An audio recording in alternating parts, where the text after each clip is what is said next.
Poderoso Hades que mora em casa sob a terra. Hades e o submundo, em resumo, o tema é o submundo. As fontes são a Ilíada e a Odisseia de Homero, do século VIII a.C., a Teogonia também, que narra o nascimento dos deuses. A Ilíada narra a guerra de Troia. A Odisseia narra as aventuras de Odisseu, Ulisses tentando voltar para sua terra natal. E a Teogonia narra o nascimento dos deuses de Hesíodo, escrita por volta do ano 700 a.C. O cenário é o submundo,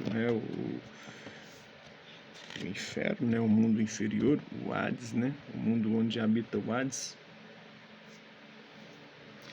As principais figuras é o Hades, irmão de Zeus, deus do submundo, o Caronte, que é o barqueiro do rio Estígio, o Cérbero, que é o guardião de 3 cabeças do submundo, o cão, de 3 cabeças, filho das serpentiformes, Tifão e Equidna, Tântalo, rei frígio mantido cativo por Hades, o Sísifo, rei de Corinto, que trapaceou Hades para obter a liberdade, e Hécate, a deusa da feitiçaria e da necromancia. Enquanto Zeus comandava os céus e Poseidon os mares, seu irmão Hades guardava as almas no submundo, o reino que tinha o seu nome e para onde iam os humanos mortais após a morte. 5 rios escuros delimitavam o reino de Hades.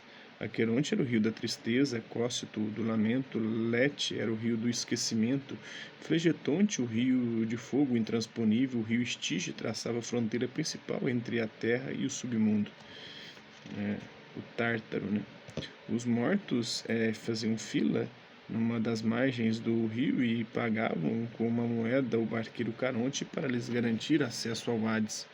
Por força dessa crença, os gregos antigos eram às vezes enterrados com uma moeda na boca, conhecida como o óbolo de Caronte. Do outro lado do rio ficava uma região escura e lúgubre. Ali os recém-chegados tinham de atravessar um grande portão guardado por um monstro de 3 cabeças e rabo de cobra, o Cérbero, um cachorro de 3 cabeças e rabo de cobra.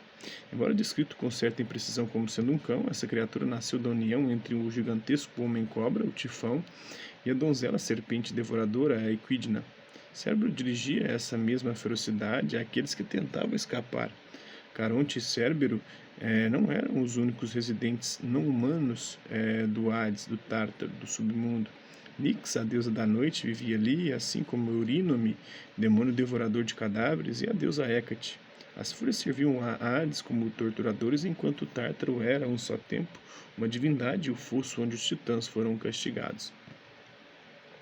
Hades e sua noiva, raptada, Perséfone, observa as armas torturadas dos mortos em tela do século XVII de François de Nomé, retratando o submundo. Outros assuntos relacionados aí a esse mito, a guerra entre os deuses e os titãs, o rapto de Perséfone, a saga de Odisseu e a Sibila de Cumas. Os castigos infernais. Algumas almas encararam tormentos abomináveis. Os crimes de Tântalo, um soberano frígio, tiveram 2 desdobramentos. Para testar os deuses, ele cozinhara e servir o próprio filho num banquete preparado para recebê-los. E como convidado à mesa de Zeus, ele tentou roubar néctar e ambrosia que o tornariam imortal, que o imortalizariam e levá-los consigo para a terra. Por isso ele foi aprisionado no Hades, condenado à sede e à fome eterna, cercado por água em abundância e ramos de árvores frutíferas carregados que pendiam a pouca distância do seu rosto, mas ele não conseguia pegar nem comer. Cada vez que se aproximava da água ou dos frutos, eles se afastavam para longe do seu alcance, levando-o ao desvario. Em torno do fosso, por todos os lados, a multidão se amontoava com gritos estranhos e eu empalideci de medo, está na Odisseia, Uma vez em poder de um homem, a morte jamais o deixa partir, segundo a Teogonia. A Odisseia de Homero e a Teogonia de Hesíodo, Sísifo, rei de Corinto, enganou Hades, induzindo-o a pensar que o trouxera ao submundo prematuramente e assim conseguiu voltar à terra. Como castigo, foi condenado a empurrar uma enorme rocha morro acima. Cada vez que chegava ao topo, a pedra rolava de volta até embaixo e ele tinha de começar tudo de novo e de novo e de novo para todo sempre. Os gregos e a vida após a morte. Hades não era o único espaço reservado aos mortos. Tinha os campos elíseos também, Segundo os autores antigos, os heróis e os mais virtuosos eram enviados para os campos elíseos, que era o céu deles, ilhas paradisíacas, onde vivia assim felicidade. Nem Hades e nem os Elísios, porém, caracterizavam a visão grega antiga da vida após a morte. Histórias sobre os Elísios ou o castigo de Sísifo eram narrativas isoladas. Não há consenso de que os gregos antigos como um todo acreditavam no julgamento dos mortos. E uns eram enviados por Tártaro e outros para os campos elíseos. Tem a Hecate, né, a partir da vitória de Zeus sobre Cronos, o deus do tempo, né, o titã do tempo e os titãs, e de sua inabalável autoridade sobre o universo, a Teogonia, que narra o nascimento dos deuses de Osíodo, registra que a deusa Hecate, associada à escuridão, era respeitada acima de todos os outros. A escuridão e a morte eram vistas como elementos imutáveis e poderosos.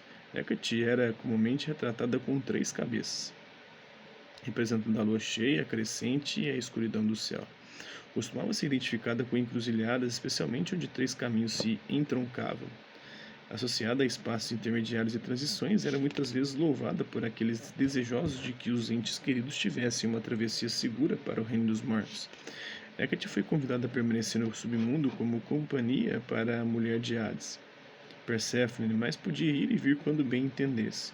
No mito, Perséfone costuma ser vista como a donzela e Deméter a mãe. Hecate é a velha que completa o trio. Então é isso aí. Esse é um pouco do mito de Hades, do submundo, né? Espero que vocês tenham gostado do Tártaro, tenham gostado do vídeo. Quem curtiu, dá um like, quem não curtiu, dá um dislike. Hasta la vista, babies. E até a próxima.